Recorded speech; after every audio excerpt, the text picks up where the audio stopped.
මේ මොකද්ද මේ? අමුතු concept එකක් වගේ. මම මේ පාලම දිහා බැලුවා. ඒතකොට පේනවා මේකේ රාජ්‍යය, සේවකයන්, කළමනාකාරීත්වය එකට කනෙක්ට් කරලා තියෙනවා. පාලම ඉස්සිලා තියෙන කුළුණු තුනක් උඩ. ඒතකොට පේනවා ඒකේ ගහලා තියෙන උපදේශනය, සාමූහික කේවල් කිරීම, ඊට පස්සේ තොරතුරු හුවමාරු කර ගැනීම කියලා.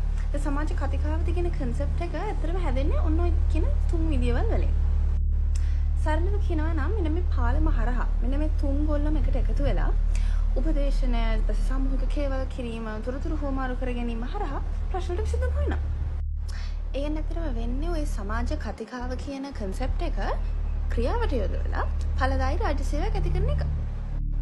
නිගමට හිතනවා එක්ක කුළුණක් හරි කැඩිලා ගියොත්. එතකොට ඉතින් ওই රාජ්‍යය, සේවකයන් සහ කළමනාකාරීත්වයකට කනෙක්ට් වෙන්නේ නැහැ. ඒ වගේම ප්‍රශ්න විසඳ ගන්න එකත් හිතන තරම් ලේසි වෙන්නේ නැහැ.